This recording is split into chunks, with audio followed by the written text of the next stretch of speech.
नमस्कार। आइए सुनते हैं प्रेमचंद जी द्वारा लिखित कहानी गिला। जीवन का बड़ा भाग इसी घर में गुजर गया, पर कभी आराम न नसीब हुआ। मेरे पति संसार की दृष्टि में बड़े सज्जन, बड़े शिष्ट, बड़े उदार, बड़े सौम्य होंगे, लेकिन जिस पर गुजरती है वही जानता है। संसार को उन लोगों की प्रशंसा करने में आनंद आता है जो अपने घर को भाड़ में झोंक रहे हों, गैरों के पीछे अपना सर्वनाश किए डालते हों। जो प्राणी घर वालों के लिए मरता है, उसकी प्रशंसा संसार वाले नहीं करते। वह तो उनकी दृष्टि में स्वार्थी है, कृपण है, संकीर्ण हृदय है, आचार भ्रष्ट है। इसी तरह जो लोग बाहर वालों के लिए मरते हैं, उनकी प्रशंसा घर वाले क्यों करने लगे। अब इन्हीं को देखो, सारे दिन मुझे जलाया करते हैं। मैं पर्दा तो नहीं करती, लेकिन सौदे सुलभ के लिए बाज़ार जाना बुरा मालूम होता है। और इनका यह हाल है कि चीज़ मंगवाओ तो ऐसी दुकान से लाएंगे जहाँ कोई ग्राहक भूलकर भी न जाता हो। ऐसी दुकान पर न तो चीज़ अच्छी मिलती है, न तौल ठीक होती है, न दाम ही उचित होते हैं। यह दोष न होते तो वह दुकान बदनाम ही क्यों होती। पर इन्हें ऐसी ही गई बीती दुकानों की चीज़ें लाने का मरज है। बार बार कह दिया, साहब की चलती हुई दुकान से सौदे लाया करो, वहाँ माल अधिक खपत है, इसलिए ताज़ा माल आता रहता है। पर इनकी तो टुटपुंजिया से बनती है और वे इन्हें उल्टे छुड़े से मोड़ते हैं। गेहूँ लाएंगे तो सारे बाजार से खराब घुना हुआ चावल, ऐसा मोटा कि बैल भी न पूछे। दाल में कराई और कंकड़ भरे हुए, मनो लकड़ी जला डालो, क्या मजाल की गले। घी लाएंगे तो आधा तेल या 16 आने काटो जेम, और दरअसल घी से एक छटाक कम। तेल लाएंगे तो मिलावट, बालों में डालो तो चिमट जाए। पर दाम दे आएंगे शुद्ध आंवले के तेल का। किसी चलती हुई नामी दुकान पर जाते तो इन्हें जैसे डर लगता है, शायद ऊंची दुकान और फीके पकवान के कायल हैं। मेरा अनुभव तो यह है कि नीची दुकान पर ही सड़े पकवान मिलते हैं।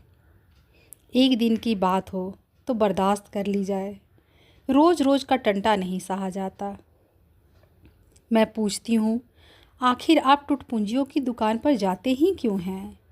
क्या उनके पालन पोषण का ठेका तुम्ही ने लिया है? आप फरमाते हैं। मुझे देखकर सब के सब बुलाने लगते हैं।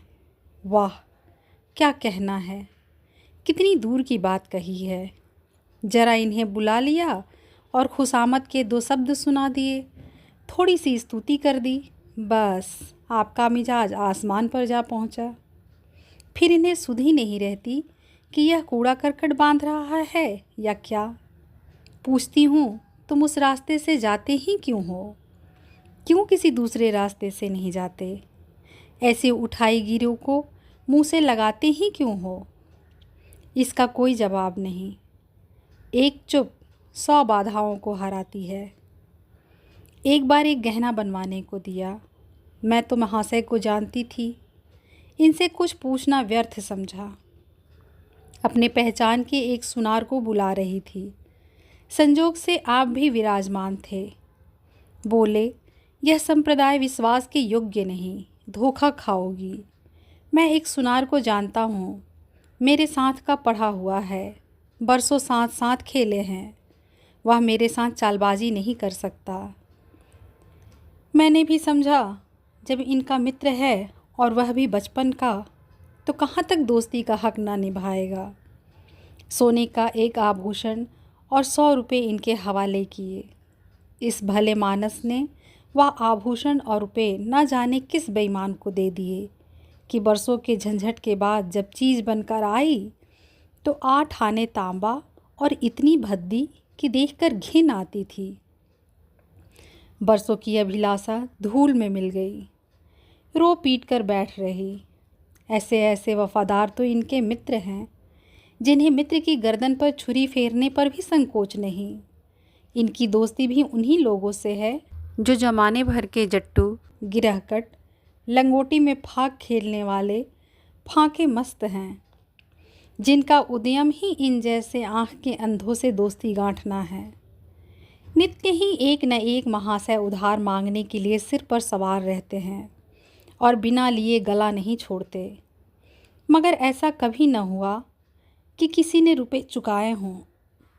आदमी एक बार खोकर सीखता है, 2 बार खोकर सीखता है, किंतु यह भले मानस 1000 बार खोकर भी नहीं सीखते।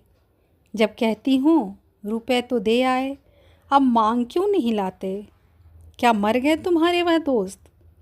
तो बस बगले झांक कर रह जाते हैं। आपसे मित्रों को सूखा जवाब नहीं दिया जाता। खैर, सूखा जवाब न दो। मैं भी नहीं कहती कि दोस्तों से बेमुरव्वती करो, मगर चिकनी चुपड़ी बातें तो बना सकते हो, बहाने तो कर सकते हो। किसी मित्र ने रुपए मांगे और आपके सिर पर बोझ पड़ा, बेचारे कैसे इनकार करें? आखिर लोग जान जाएंगे कि नहीं कि यह महाशय भी खुक्खल ही हैं। इनकी हविस यह है कि दुनिया इन्हें संपन्न समझती रहे, चाहे मेरे गहने ही क्यों न गिरो रखने पड़े। सच कहती हूँ, कभी कभी तो एक एक पैसे की तंगी हो जाती है और इन भले आदमी को रुपए जैसे घर में काटते हैं। जब तक रुपए के वारे न्यारे ना कर लें, इन्हें चैन नहीं। इनकी करतूत कहाँ तक गाऊं? मेरी तो नाक में दम आ गया। एक न एक मेहमान रोज़ यमराज की भांति सिर पर सवार रहते हैं।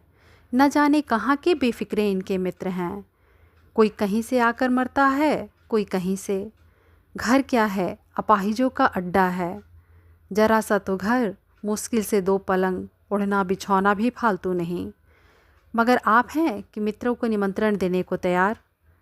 आप तो अतिथि के साथ लेटेंगे, इसलिए इन्हें चारपाई भी चाहिए, ओढ़ना बिछौना भी चाहिए, नहीं तो घर का पर्दा खुल जाए। जाता है मेरे बच्चों के सिर। गर्मियों में तो खैर मुजायका नहीं, लेकिन जाड़ों में तो ईश्वर ही याद आते हैं। गर्मियों में भी खुली छत पर तो मेहमानों का अधिकार हो जाता है। अब मैं बच्चे को लिए पिंजड़े में पड़ी फड़फड़ाया करूं। इन्हें इतनी भी समझ नहीं कि जब घर की यह दशा है तो क्यों ऐसों को मेहमान बनाएं जिनके पास कपड़े लत्ते तक नहीं। ईश्वर की दया से इनके सभी मित्र इसी श्रेणी के हैं। एक भी ऐसा माई का लाल नहीं जो समय पड़ने पर धेले से भी इनकी मदद कर सके।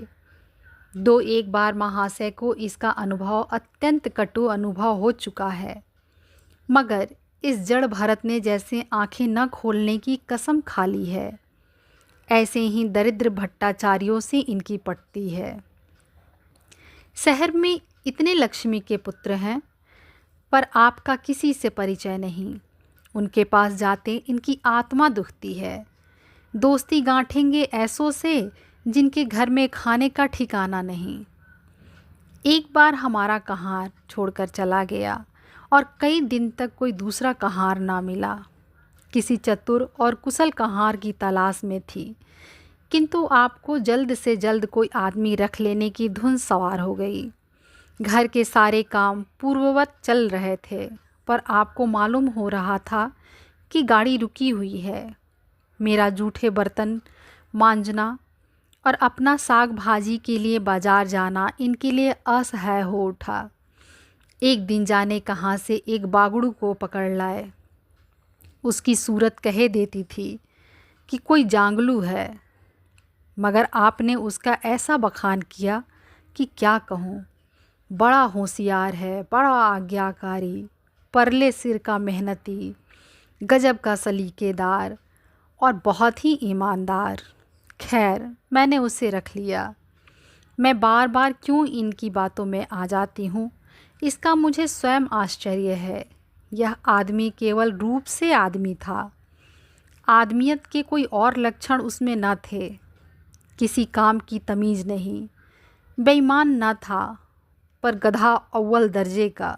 बेईमान होता तो कम से कम इतनी तस्कीन तो होती कि खुद खा जाता है। अभागा दुकानदारों के हाथों लुट जाता था। 10 तक की गिनती उसे ना आती थी। 1 रुपया देकर बाजार भेजूं तो संध्या तक हिसाब न समझा सके। क्रोध पी पी कर रह जाती थी। रक्त खौलने लगता था कि दुष्ट के कान उखाड़ लूं, मगर इन महाशय को उसे कभी कुछ कहते नहीं देखा।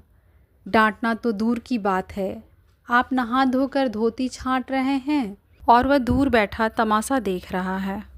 मैं तो बच्चा का खून पी जाती, लेकिन इन्हें जरा भी गम नहीं। जब मेरे डांटने पर धोती छांटने जाता भी तो आप उसे समीप ना आने देते, बस उसके दोषों को गुण बनाकर दिखाया करते थे और इस प्रयास में सफल ना होते तो दोषों पर पर्दा डाल देते थे। मूर्ख को झाड़ू लगाने की तमीज़ न थी। मर्दाना कमरा ही तो सारे घर में एक ढंग का कमरा है, उसमें झाड़ू लगाता तो इधर की चीज़ उधर, ऊपर की नीचे, मानो कमरे में भूकंप आ गया हो। और गर्द का यह हाल कि सांस लेना कठिन।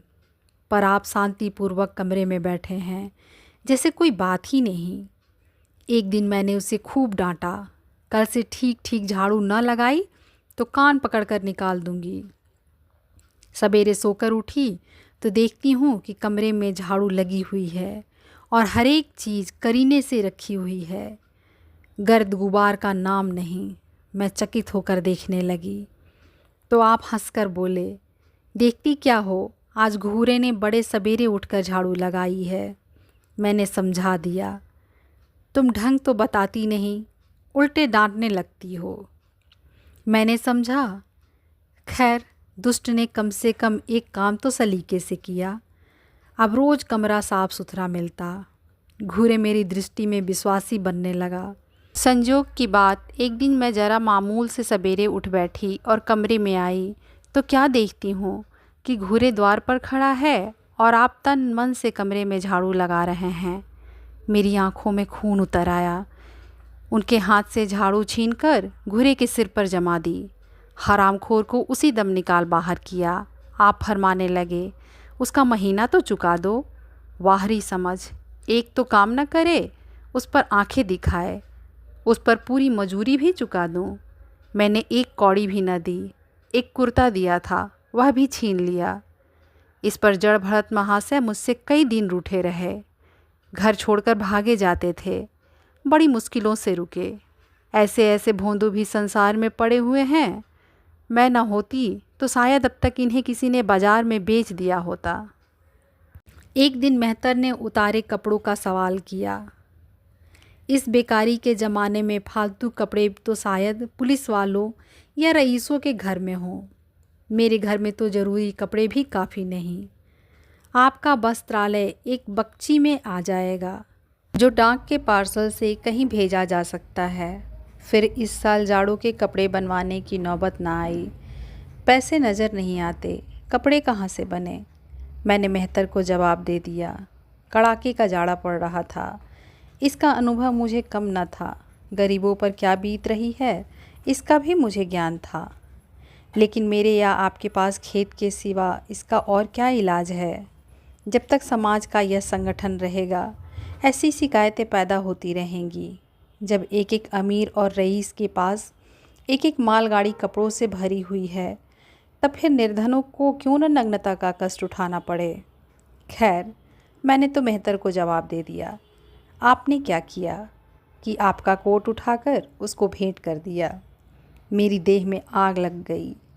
इतनी दानशील नहीं हूँ कि दूसरों को खिलाकर आप सो रहूं। देवता के पास यही एक कोट था। आपको इसकी जरा भी चिंता ना हुई कि पहनेंगे क्या। यश के लोभ ने जैसे बुद्धि ही हर ली। मेहतर ने सलाम किया, दुआएं दी और अपनी राह ली। आप कई दिन सर्दी से ठिठुरते रहे। प्रातःकाल घूमने जाया करते थे, वह बंद हो गया। ईश्वर ने उन्हें हृदय भी एक विचित्र प्रकार का दिया है। फटे पुराने कपड़े पहनते आपको जरा भी संकोच नहीं होता। मैं तुम्हारे लाज के गड़ जाती हूँ, पर आपको जरा फिक्र नहीं। कोई हंसता है तो हंसे, आपकी बला से। अंत में जब मुझसे देखा न गया तो एक कोट बनवा दिया। जी तो जलता था कि खूब सर्दी खाने दूँ, पर डरी कि कहीं बीमार न पड़ जाएं तो और बुरा हो। आखिर काम तो उन्हीं को करना है। महाशय अपने दिल में समझते होंगे मैं कितना विनीत, कितना परोपकारी हूँ। शायद इन्हें इन बातों पर गर्व हो। मैं इन्हें परोपकारी नहीं समझती, न विनीत ही समझती हूँ। यह जड़ता है, सीधी साधी निरीहता। जिस मेहतर को आपने अपना कोट दिया, उसे मैंने कई बार रात को शराब के नशे में मस्त झूमता देखा और आपको दिखा भी दिया है। फिर दूसरों की विवेकहीनता की पुरौती हम क्यों करें? अगर आप विनीत और परोपकारी होते तो घर वालों के प्रति भी आपके मन में कुछ उदारता होती। यह सारी उदारता बाहर वालों ही के लिए सुरक्षित है, घर वालों को उसका अल्पांश भी न मिलना चाहिए। मेरी इतनी अवस्था बीत गई, पर इस भले आदमी ने कभी अपने हाथों से मुझे एक उपहार भी न दिया। बेशक मैं जो चीज़ बाज़ार से मंगवाऊँ उसे लाने में इन्हें ज़रा भी आपत्ति नहीं, बिल्कुल उज्र नहीं, मगर रुपए मैं दे दूँ, यह शर्त है। इन्हें खुद कभी यह उमंग नहीं होती। यह मैं मानती हूँ कि बेचारे अपने लिए भी कुछ नहीं लाते, मैं जो कुछ मंगवा दूँ उसी पर संतुष्ट हो जाते हैं। मगर आखिर आदमी कभी कभी शौक़ की चीज़ें चाहता ही है। अन्य पुरुषों को देखती हूँ, स्त्री के लिए तरह तरह के गहने, भांति भांति के कपड़े, शौक श्रृंगार की वस्तुएं लाते रहते हैं। यहाँ इस व्यवहार का निषेध है। बच्चों के लिए भी मिठाइयाँ, खिलौने, बाजे शायद जीवन में एक बार भी न लाए हों। शपथ भी खाली है। इसलिए मैं तो इन्हें कृपण कहूँगी, अरसिक कहूँगी, हृदय शून्य कहूँगी, उदार नहीं कह सकती। दूसरों के साथ इनका जो सेवा भाव है उसका कारण है इनका यश लोभ और व्यवहारिक अज्ञानता। आपकी विनय का यह हाल है कि जिस दफ्तर में आप नौकर हैं उसके किसी अधिकारी से आपका मेल जोल नहीं। अफसरों को सलाम करना तो आपकी नीति के विरुद्ध है। नज़रिया डाली तो दूर की बात है, और तो और कभी किसी अफसर के घर नहीं जाते। इसका खामियाजा आप न उठाएं तो कौन उठाए? औरों की रियायती छुट्टियां मिलती हैं, आपका वेतन कटता है। औरों की तरक्कियां होती हैं, आपको कोई पूछता भी नहीं। हाजिरी में 5 मिनट की भी देर हो जाए तो जवाब पूछा जाता है। बेचारे जी तोड़ काम करते हैं। कोई बड़ा कठिन काम आ जाता है तो इन्हीं के सिर मढ़ा जाता है। इन्हें जरा भी आपत्ति नहीं। दफ्तर में इन्हें घिस्सू पिस्सू आदि उपाधियां मिली हुई हैं, मगर पड़ाव कितना ही बड़ा क्यों न मारे, इनके भाग्य में वही सूखी घास लिखी हुई है। यह विनय नहीं है, स्वाधीन मनोवृत्ति भी नहीं है। मैं तो इसे समय चातुरी का अभाव कहती हूँ, व्यवहारिक ज्ञान की क्षति कहती हूँ। आखिर कोई अफसर आपसे क्यों प्रसन्न हो? इसीलिए कि आप बड़े मेहनती हैं। दुनिया का काम मुरव्वत और रवादारी से चलता है। अगर हम किसी से खींच रहे हैं तो कोई कारण नहीं कि वह भी हमसे ना खींचा रहे। फिर जब मन में क्षोभ होता है तो वह दफ्तरी व्यवहारों में भी प्रकट हो ही जाता है। जो मातहत अफसर को प्रसन्न रखने की चेष्टा करता है, जिसकी जात से अफसर का कोई व्यक्तिगत उपकार होता है, जिस पर वह विश्वास कर सकता है, उसका लिहाज वह स्वभावतः करता है। ऐसे सिरागियों से क्यों किसी को सहानुभूति होने लगी? अफसर भी तो मनुष्य है। उसके हृदय में जो सम्मान और विशिष्टता की कामना है वह कहाँ पूरी हो? जब अधीनस्थ कर्मचारी ही उससे फिरंट रहें तो क्या उसके अफसर उसे सलाम करने आएंगे? आपने जहाँ नौकरी की वहाँ से निकाले गए, कभी किसी दफ्तर में 2-3 साल से ज़्यादा न टिके, या तो अफसर से लड़ गए या कार्याधिक के कारण छोड़ बैठे। आपको कुटुंब सेवा का दावा है। आपके कई भाई भतीजे होते हैं, वह कभी इनकी बात भी नहीं पूछते। आप बराबर उनका मुंह ताकते रहते हैं। इनके एक भाई साहब आजकल तहसीलदार हैं, घर की मिल्कियत उन्हीं की निगरानी में है। वह ठाठ से रहते हैं, मोटर रख ली है, कई नौकर चाकर हैं, मगर यह भूले से भी पत्र नहीं लिखते। एक बार हमें रुपए की बड़ी तंगी हुई। मैंने कहा अपने भ्राता जी से क्यों नहीं मंगा लेते? कहने लगे उन्हें क्यों चिंता में डालूं, उन्हें भी तो अपना खर्च है, कौन सी ऐसी बचत हो जाती होगी। जब मैंने बहुत मजबूर किया तो आपने पत्र लिखा। मालूम नहीं पत्र में क्या लिखा। पत्र लिखा या मुझे चकमा दे दिया। रुपए ना आने थे, ना आए। कई दिनों के बाद मैंने पूछा, कुछ जवाब आया श्रीमान के भाई साहब के दरबार से? आपने रुष्ट होकर कहा, अभी केवल 1 सप्ताह तो खत पहुँचे हुए, अभी क्या जवाब आ सकता है। 1 सप्ताह और गुजरा, मगर जवाब नदारद। अब आपका यह हाल है कि मुझे कुछ बातचीत करने का अवसर ही नहीं देते। इतने प्रसन्नचित्त नज़र आते हैं कि क्या कहूँ। बाहर से आते हैं तो खुश खुश, कोई ना कोई शगुफ़ा लिए हुए। मेरी खुशामद भी खूब हो रही है। मेरे मैके वालों की प्रशंसा भी हो रही है। मेरे गृह प्रबंध का बखान भी असाधारण रीति से किया जा रहा है। मैं इस महाशय की चाल समझ रही थी। यह सारी दिलजोई केवल इसलिए थी कि श्रीमान के भाई साहब के विषय में कुछ पूछ न बैठूं।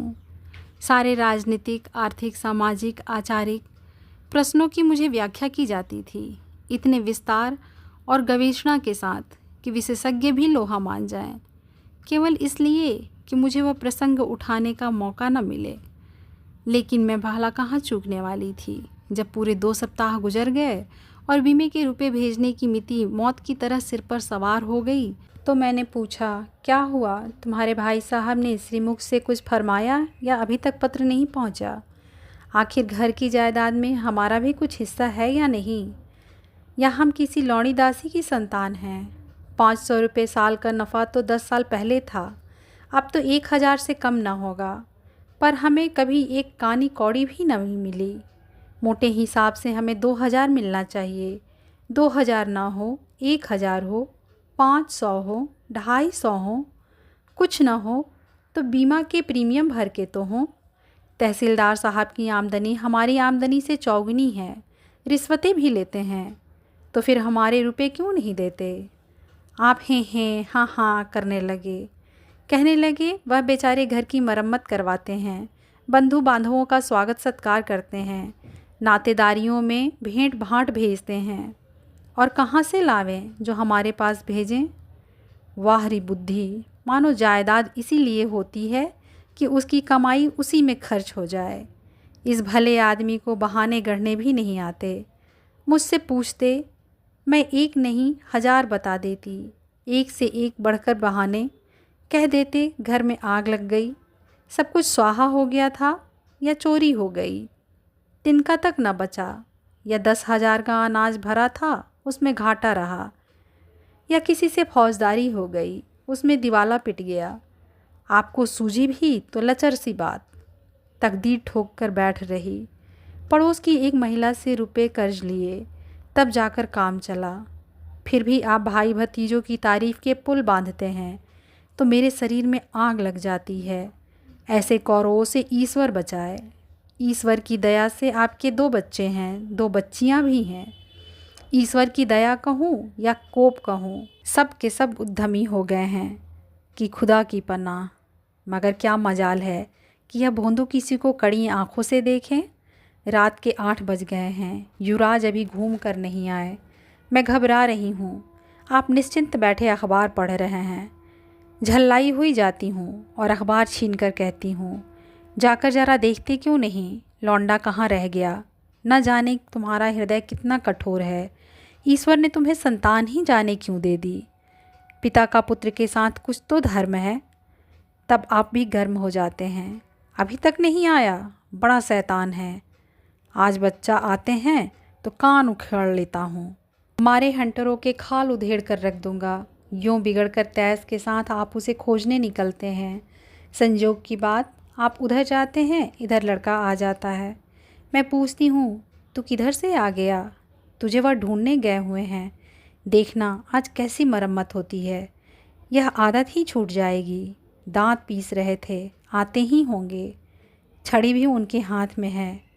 तुम इतने मन के हो गए हो कि बात नहीं सुनते। आज आटे दाल का भाव मालूम होगा। लड़का सहम जाता है और लैंप जलाकर पढ़ने बैठ जाता है। महाशय जी 2-2.5 घंटे के बाद लौटते हैं, हैरान, परेशान और बदहवास। घर में पाँव रखते ही पूछते हैं, आया कि नहीं? मैं उनका क्रोध उत्तेजित करने के विचार से कहती हूँ, आकर बैठा तो है, जाकर पूछते क्यों नहीं? पूछकर हार गई, कहाँ गया था, कुछ बोलता ही नहीं। आप गरज कर कहते हैं, मन्नू यहाँ आओ। लड़का थर-थर काँपता हुआ आकर आंगन में खड़ा हो जाता है। दोनों बच्चियां घर में छिप जाती हैं कि कोई बड़ा भयंकर कांड होने वाला है। छोटा बच्चा खिड़की से चूहे की तरह झांक रहा है। आप क्रोध से बौखलाए हुए हैं, हाथ में छड़ी है ही। मैं भी वह क्रोधान्मत्त आकृति देखकर पछताने लगती हूँ। आप लड़के के पास जाते हैं, मगर छड़ी जमाने के बदले आहिस्ते से उसके कंधों पर हाथ रखकर बनावटी क्रोध से कहते हैं, तुम कहाँ गए थे जी? मना किया जाता है, मानते नहीं हो। खबरदार, जो अब कभी इतनी देर होगी। आदमी शाम को घर चला आता है या मटर गश्ती करता है। मैं समझ रही हूँ कि यह भूमिका है। विषय अब आएगा। भूमिका तो बुरी नहीं, लेकिन यहाँ तो भूमिका पर इति हो जाती है। बस आपका क्रोध शांत हो गया, बिल्कुल जैसे क्वार की घटा। घेर घार हुआ, काले बादल आए, गड़गड़ाहट हुई और गिरी क्या 4 बूंदें। लड़का अपने कमरे में चला जाता है और शायद खुशी से नाचने लगता है। मैं पराभूत होकर कहती हूँ, तुम तो जैसे डर गए। भला 2-4 तमाचे तो लगाए होते। इसी तरह तो लड़के शेर हो जाते हैं। आप फरमाते हैं, तुमने सुना नहीं मैंने कितनी ज़ोर से डांटा। बच्चा की जान निकल गई होगी। देख लेना जो फिर कभी देर में आए। तुमने डांटा तो नहीं? हाँ, आंसू पोंछ दिए। तुमने मेरी डांट सुनी नहीं। क्या कहना है आपकी डांट का? लोगों के कान बहरे हो गए। लाओ तुम्हारा गला सहला दूँ। आपने एक नया सिद्धांत निकाला है कि दंड देने से लड़के खराब हो जाते हैं। आपके विचार से लड़कों को आज़ाद रहना चाहिए। उन पर किसी तरह का बंधन या शासन या दबाव नहीं होना चाहिए। आपके मत में शासन बालकों के मानसिक विकास में बाधक होता है। इसी का यह फल है कि लड़के बेनकेल के ऊँट बने हुए हैं। कोई 1 मिनट भी किताब खोलकर नहीं बैठता। कभी गुल्ली डंडा है, कभी गोलियाँ, कभी कनकौए। श्रीमान भी लड़कों के साथ खेलते हैं। 40 साल की उम्र और लड़कपन इतना। मेरे पिताजी के सामने मजाल थी कि कोई लड़का कनकौआ उड़ा ले या गुल्ली डंडा खेल सके। खून पी जाते। प्रातःकाल से लड़कों को लेकर बैठ जाते थे। स्कूल से ज्यों ही लड़के आते फिर ले बैठते। बस संध्या समय आधा घंटे की छुट्टी देते थे। रात को फिर जोत देते। यह नहीं कि आप तो अखबार पढ़ा करें और लड़के गली गली भटकते फिरें। कभी कभी आप सींग कटाकर बछड़े बन जाते हैं।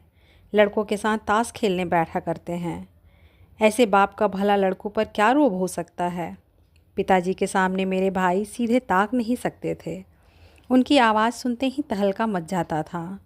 उन्होंने घर में कदम रखा और शांति का साम्राज्य हुआ। उनके सम्मुख जाते लड़कों के प्राण सूखते थे। उसी शासन की यह बरकत है कि सभी लड़के अच्छे अच्छे पदों पर पहुंच गए। हाँ, स्वास्थ्य किसी का अच्छा नहीं है तो पिताजी का ही स्वास्थ्य कौन बड़ा अच्छा था।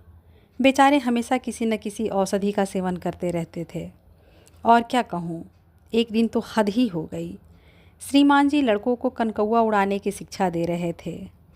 यूँ घुमाओ, यूँ गोता दो, यूँ खींचो, यूँ ढील दो, ऐसा तन मन से सिखा रहे थे, मानो गुरु मंत्र दे रहे हों। उसी दिन मैंने इनकी ऐसी खबर ली कि याद करते होंगे। तुम कौन होते हो मेरे बच्चों को बिगाड़ने वाले? तुम्हें घर से कोई मतलब नहीं है ना हो, लेकिन आप मेरे बच्चों को ख़राब न कीजिए, बुरी बुरी आदतें न सिखाइए। आप उन्हें सुधार नहीं सकते तो कम से कम बिगाड़िए मत। लगे बगले झांकने। मैं चाहती हूँ एक बार यह भी गर्म पड़े तो अपना चंडी रूप दिखाऊं, पर यह इतना जल्द दब जाते हैं कि मैं हार मान जाती हूँ। पिताजी किसी लड़के को मेले तमाशे ना ले जाते थे। लड़का सिर पटक कर मर जाए मगर जरा भी न पसीजते थे।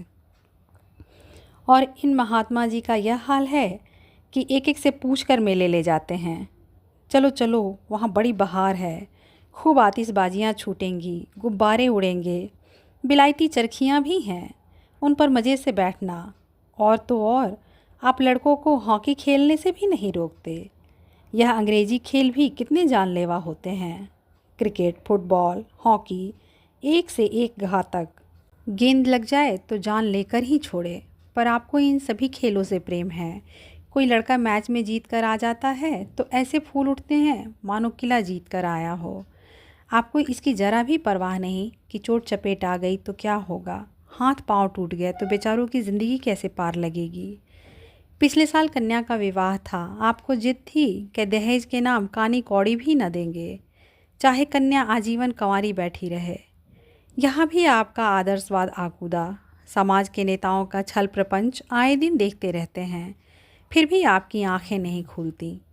जब तक समाज की यह व्यवस्था कायम है और युवती कन्या का अविवाहित रहना निंदास्पद है, तब तक यह प्रथा मिटने की नहीं। 2-4 ऐसे व्यक्ति भले ही निकल आवें जो दहेज के लिए हाथ ना फैलावें, लेकिन इसका परिस्थिति पर कोई असर नहीं पड़ता और कुप्रथा ज्यों की त्यों बनी हुई है। पैसों की तो कमी नहीं है, दहेज की बुराइयों पर लेक्चर दे सकते हैं, लेकिन मिलते हुए दहेज को छोड़ देने वाला मैंने आज तक न देखा। जब लड़कों की तरह लड़कियों की भी शिक्षा और जीविका की सुविधाएं निकल आएंगी तो यह प्रथा भी विदा हो जाएगी, उसके पहले संभव नहीं। मैंने जहाँ जहाँ संदेश भेजा दहेज का प्रश्न उठ खड़ा हुआ और आपने प्रत्येक अवसर पर टांग अड़ाई। अब इस तरह पूरा साल गुजर गया और कन्या को 17वां लग गया तो मैंने एक जगह बात पक्की कर ली। आपने भी स्वीकार कर लिया क्योंकि वर पक्ष ने लेन देन का प्रश्न उठाया ही नहीं। हालांकि अंतःकरण में उन लोगों को पूरा विश्वास था कि अच्छी रकम मिलेगी और मैंने भी तय कर लिया था कि यथाशक्ति कोई बात उठा न रखूँगी। विवाह के सकुशल होने में कोई संदेह न था, लेकिन इन महाशय के आगे मेरी एक न चली। यह प्रथा निंद्य है, यह रस्म निरर्थक है, यहाँ रुपए की क्या ज़रूरत, यहाँ गीतों का क्या काम। नाक में दम था। यह क्यों वह क्यों, यह तो साफ दहेज है। तुमने मेरे मुंह में कालिख लगा दी, मेरी आबरू मिटा दी। जरा सोचिए, इस परिस्थिति को कि बारात द्वार पर पड़ी हुई है और यहाँ बात बात पर शास्त्रार्थ हो रहा है। विवाह का मुहूर्त आधी रात के बाद था। प्रथानुसार मैंने व्रत रखा, किंतु आपकी टेक थी कि व्रत की कोई ज़रूरत नहीं। जब लड़के के माता पिता व्रत नहीं रखते, जब लड़का तक व्रत नहीं रखता तो कन्या पक्ष वाले ही व्रत क्यों रखें। मैं और सारा ख़ानदान मना करता रहा, लेकिन आपने नाश्ता किया, भोजन किया। खैर, कन्यादान का मुहूर्त आया। आप सदैव से इस प्रथा के विरोधी हैं, आप इसे निषिद्ध समझते हैं। कन्या क्या दान की वस्तु है? दान रुपए पैसे जगह ज़मीन का हो सकता है, पशुदान भी होता है, लेकिन लड़की का दान एक लचर सी बात है। कितना समझाती हूँ, पुरानी प्रथा है, वेद काल से होती चली आई है, शास्त्रों में इसकी व्यवस्था है। संबंधी समझा रहे हैं, पंडित समझा रहे हैं, पर आप हैं कि कान पर जूं नहीं रेंगती। हाथ जोड़ती हूँ, पैरों पड़ती हूँ, गिड़गिड़ाती हूँ, लेकिन मंडप के नीचे न गए। और मज़ा यह कि आपने ही तो यह अनर्थ किया और आप ही मुझसे रूठ गए। विवाह के पश्चात महीनों बोलचाल न रही, झक मारकर मुझी को मानना पड़ा। किंतु सबसे बड़ी विडंबना यह है कि इन सारे दुर्गुणों के होते हुए भी मैं इनसे एक दिन भी पृथक नहीं रह सकती, एक क्षण का वियोग नहीं सह सकती। इन सारे दोषों पर भी मुझे इनसे प्रगाढ़ प्रेम है। इनमें यह कौन सा गुण है जिस पर मैं मुग्ध हूँ, मैं खुद नहीं जानती, पर इनमें कोई बात ऐसी है जो मुझे इनकी चेरी बनाए हुए है। वह ज़रा मामूली सी देर में घर आते हैं तो प्राण नहों में समा जाते हैं। आज यदि विधाता इनके बदले मुझे कोई विद्या और बुद्धि का पुतला, रूप और धन का देवता भी दे तो मैं उसकी ओर आंखें उठाकर न देखूं। यह धर्म की बेड़ी नहीं है, कदापि नहीं, प्रथागत पतिव्रत भी नहीं, बल्कि हम दोनों की प्रकृति में कुछ ऐसी क्षमताएं, कुछ व्यवस्थाएं उत्पन्न हो गई हैं मानो किसी मशीन के कल पुर्जे घिस घिसा कर फिट हो गए हों और एक पुर्जे की जगह दूसरा पुर्जा काम न दे सके, चाहे वह पहले से कितना ही सुडौल, नया और सुदृढ़ क्यों न हो। जाने हुए रास्ते से हम निःशंक आंखें बंद किए जाते हैं। उसके ऊंच नीच, मोड़ और घुमाव सब हमारी आंखों में समाये हुए हैं। अनजान रास्तों पर चलना कितना कष्टप्रद होगा। शायद आज मैं इनके दोषों को गुणों से बदलने पर भी तैयार न होंगी।